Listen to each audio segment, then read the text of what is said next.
오늘 민수기 13장 말씀을 통해서 이름값을 합시다라는 제목으로 말씀 나누겠습니다. 오늘 본문 말씀은 드디어 이스라엘 백성들이 가데스 바네아에 도착합니다. 본문 3절에 보면 바란 광야라고 표현하고 있는데요. 또 말씀에 26절 말씀에 보면 바란 광야 가데스에 이르러 이렇게 표현하고 있거든요. 그래서 바란 광야라고도 하고 가데스 바네아 또 광야라고도 이렇게 이야기할 수가 있겠습니다.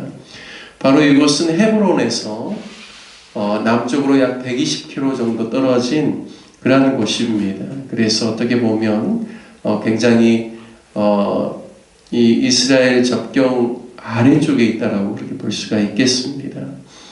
여기서 하나님께서 모세에게 각 지파 중에서 지휘관된 자 한 사람씩 보내어서 하나님께서 이스라엘 자손에게 주시는 가나안 땅을 정탐하라고 말씀합니다. 여기에 나와 있는 12명의 이름들은 다 이스라엘의 12지파의 수령이라고 할 수가 있겠습니다. 지휘관이라고 할 수 있겠죠.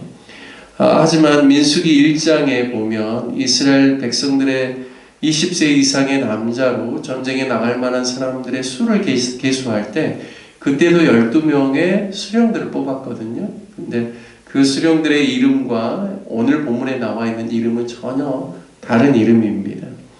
아마도 40일 동안 정탐을 해야 되기 때문에 그래도 그 지파 중에 용맹하고 상당히 민첩성이 있어서 그 땅에 있는 거주민의 눈에 잘 띄지 않으면서도 그 땅을 잘 정탐할 수 있는 그런 용맹한 사람들로 지휘관을 한 명씩 세웠을 것이고 그 안에는 또 이스라엘 백성들이 아말렉과 전투할 때 그 군대를 이끌었던 여호수아도 그 안에 포함되어 있다는 사실을 알 수가 있습니다. 우리가 잘 알고 있는 여호수아는 에브라임 지파의 대표자로 갔었고 40일 정탐 여행 가운데 그리고 갈렙은 유다 지파로 갔었었죠. 그래서 이 정탐할 수 있는 그러한 각 지파에서의 용맹하고 뛰어난 그러한 지도력을 가진 사람들을 12명으로 세웠습니다. 오늘 그 사람들의 이름을 보니까요, 각자가 다 하나님의 사람으로서 믿음에 좋은 그러한 가문에서 태어난 사람인 것을 이름을 통해서 추측할 수 있다는 생각들을 해보게 되었습니다. 르우벤 지파의 산무아는 이 산무아는 쉐마라는 이런 단어에서 나왔는데요. 듣다, 이해하다, 순종하다라는 그런 뜻이 있습니다. 그리고 시므온 지파는 사밧, 이 사밧은 재판관이라는 뜻이고요. 유다 지파의 갈렙은 이름이 공격자라는 그런 뜻입니다. 이사갈 지파의 이갈은 그가 속할 것이다 라는 뜻이고요. 호세아는 에브라임 지파는 구원이라는 뜻입니다. 베냐민의 발디는 구속이라는 뜻이고요. 스불론의 갓디엘은 갓디엘, 하나님의 기쁨이라는 뜻입니다. 그리고 므낫세의 갓디는 물론 기쁨이라는 뜻도 있겠지만 복되다라는 그런 뜻이 있고요. 단 지파의 암미엘, 그러면 하나님의 백성이라는 뜻입니다.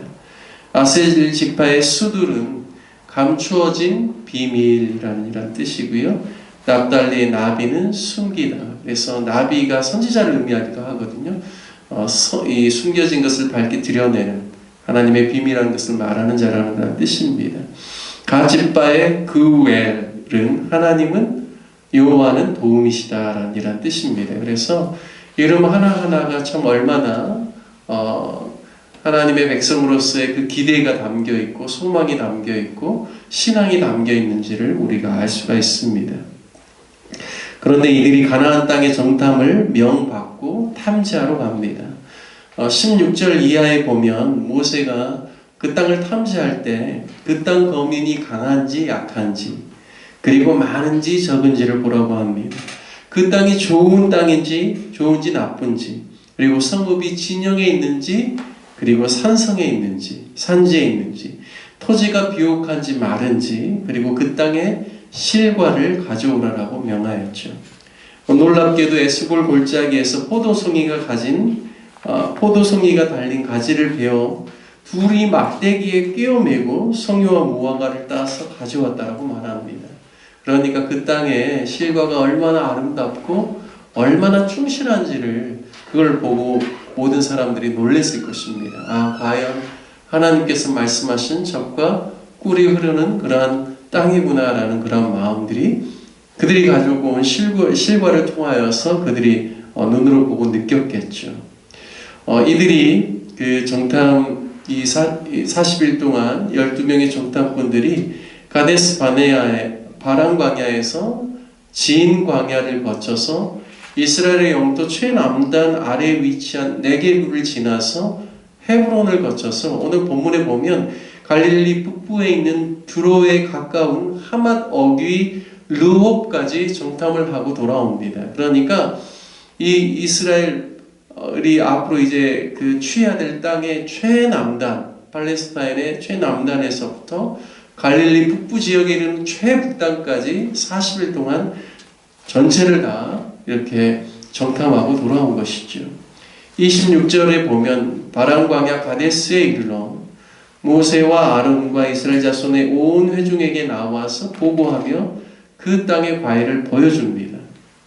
그리고요, 그들이 이제 보고하는 내용을 보면 그 땅 과연 하나님의 말씀처럼 그곳은 젖과 흐르는 땅이 맞다라고 하지만 그런데라고 이야기하면서 그 땅 거주민은 강하고 성읍은 견고하고 심이 클 뿐만 아니라 아낙 자손을 보았고 29절 말씀에 보면 아말렉인은 남방 땅에 거주하고 헷인과 여부스인과 아모리인은 산주에 거주하고 가나안인은 해변과 요단가에 거주하더이다 말씀합니다.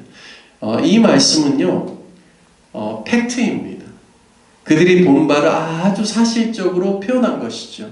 그리고 모세가 그 땅을 탐지할 때 산성에 있는지 그 거주민이 또 진영에 있는지 그리고 그 땅 거주민이 많은지 적은지 이런 모든 것을 다 보고 오라고 했기 때문에 팩트대로 그들이 본대로 이야기를 합니다. 그런데요 그 다음이 중요합니다. 30절 말씀에 보면 갈렙은 백성을 조용하게 하고 말하기를 우리가 곧 올라가서 그 땅을 취하자 능히 이기리라 말하죠. 여기는 팩트 플러스 하나님 주시는 믿음을 따라서 고백하는 갈렙의 고백이 나옵니다. 정말로 그 갈렙의 이름의 뜻처럼 그는 공격자답게 우리가 능히 하나님이 우리와 함께 하심으로 능히 우리가 그 땅을 취할 수 있다라고 말하는 것이죠. 자, 그런데 31절에 보면요 그와 함께 올라갔던 사람들이 이야기할 때 우리는 능히 올라가서 그 백성을 치지 못하리라. 그들은 우리보다 강하니라 라고 말합니다. 이것은 그들이 팩트를 보면서 내린 그들의 해석입니다. 우리가 능히 올라가서 그 백성을 치지 못하겠다라고 말하는 것이죠. 그들이 우리보다 강하다라고 이야기합니다. 거기서요 더 나아가서 32절에 보면 이스라엘 자손 앞에서 그 정탐한 땅을 악평하였다 말합니다. 그러니까 사실을 가지고요 해석하는 데 있어서 그들이 믿음으로 그것들을 바라보고 해석하는 것이 아니라 그 땅에 대해서 아주 부정적으로 이야기하는 것이죠. 악평하여 이르되 우리가 두루 다니며 정탐한 땅은 그 거주민을 삼키는 땅이요. 이것은 팩트가 아닙니다. 이것은 오해입니다. 그리고 거기서 본 모든 백성은 신장이 장대한 자들이니 이것은 과장하는 것이죠. 물론 장대한 자들이 있기는 있지만 모든 거주민들이 다 장대한 것은 아닙니다. 33절에 보면 거기서 네피림 후손인 아낙 자손의 거인들을 보았나니 우리는 스스로 보기에도 메뚜기 같으니 이것은요 그 땅의 거주민들에 대해서는 과대평가하는 것이고요 하나님의 백성에 대해서는 과소평가하는 것입니다. 전혀 믿음으로 이것들을 바라보지 않고 있다는 것을 우리에게 보여주고 있습니다. 저는 그들이 하나님을 바라보았다면 그들의 이름대로 정말 하나님의 도움이다라고 우리가 하나님의 백성이다라고 여러 이름들이 그들의 12명의 정탐꾼들 가운데는 있는데요.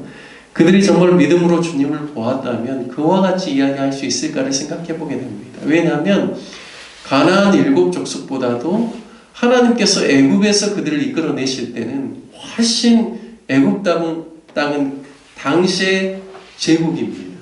가장 강한 힘을 가지고 있는 땅입니다. 그런데 하나님께서 철저하게 그 땅을 징벌하시고 징계하시고 이스라엘 백성들을 이끌어내셨습니다. 감히 상상도 할 수 없는 일들을 행하시면서 홍해를 가르시고 당신의 백성을 구원해 내셨죠. 그리고 강한 대적들도 다 주님께서 섬멸하셨습니다. 과연 가나안 7족속이 애굽 땅보다 더 화력이 더 강하고 그리고 군사와 군대가 더 많을까요? 저는 그렇지 않다라고 봅니다. 여러분, 믿음 없을 때 상황에 대해서 곡해하는 것이죠. 물론 팩트는 중요하지만 그 팩트를 어떻게 해석하느냐에 따라서 달라지는 것입니다. 하나님의 사람들은 똑같은 상황과 환경을 만날지라도 믿음의 눈으로 바라보고 믿음으로 해석하고 하나님 주시는 소망을 붙잡고 말해야 되는 줄 믿습니다. 오늘 제가 이름값을 합시다라고 했는데요. 우리 각자의 이름이 있지만 세상 사람들이 우리를 가리켜서 뭐라고 하냐면요, 그리스도인이라고 합니다.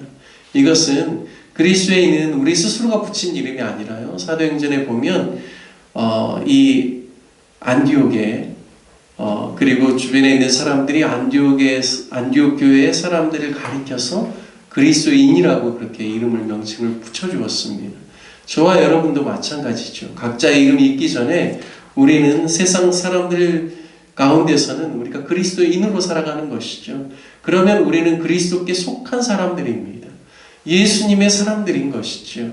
그리고 우리가 세상을 바라볼 때 우리가 세상 사람들처럼 팩트만을 보고 자신의 생각대로 해석하는 것이 아니라 주가 주시는 그러한 믿음 안에서 해석하는 사람들입니다. 그래서 저와 여러분이 그리스도인으로서의 합당한 그 이름에 걸맞는 삶을 살아가야 된다는 사실을 오늘 말씀을 통하여서 다시 한번 묵상하게 됩니다. 오늘 이스라엘 백성들의 12명이 각 지파를 대표하는 지휘관이고 리더인데 그들이 믿음의 눈으로 바라보고 갈렙과 여호수아와 같은 마음으로 그들이 이야기했다면 백성들의 마음이 그렇게 흔들리지 않았을 것입니다. 그리고 그들이 40년간이나 광야에서 생활할 필요가 없는 것이죠. 1년 반 만에 충분히 그들이 가나안 땅으로 들어갔을 것입니다. 따라서 얼마나 믿음의 말이 중요한지, 그리고 팩트 위에 해석하는 그러한 해석의 관점이 하나님의 백성다운 그러한 믿음의 관점이 얼마나 중요한지를 오늘 다시 한번 깨닫게 됩니다. 저와 여러분이 이 땅을 살아갈 때 믿음의 관점으로 해석하고 말할 수 있게 되기를 주님의 이름으로 축복합니다. 함께 같이 말씀 적용하며 기도하기를 원합니다. 함께 같이 기도할 때 하나님의 사람, 그리스도의 사람, 하나님의 자녀의 권세를 누리는 그러한 사람으로서, 그리스도인으로서 합당한 삶을 살아가고 가정과 직장과 삶의 모든 영역 가운데서 믿음의 말을 하는 우리 그리스도인이 성도들이 될 수 있기를 위해서 함께 기도하기를 원합니다. 특별히 교회를 위해서 기도할 때는 우리 주일학교 학생들, 중고등부 학생들, 청년들이 정말 믿음의 사람들로 세상을 바라볼 때 팩트 위에 믿음의 관점으로 해석하고 말하고 행동할 수 있는 그러한 다음 세대들이 될 수 있기를 위해서 기도해 주시고, 군에 있는 자녀들, 타 지역에 있는 학업과 직장 생활하고 있는 우리 자녀들을 위해서 기도해 주시고, 선교사님들, 우리 정경사 선교사님 천홍배, 임명현, 이호순, 배은희, 김윤경, 김윤미, 김현철 모든 선교사님들을 위해서 기도해 주시고, 5월 가정의 달 교회 사역들을 위해서 기도해 주시기를 부탁드리겠습니다. 우리 다 같이 주님의 이름 한번 부르시며 함께 기도하겠습니다. 주여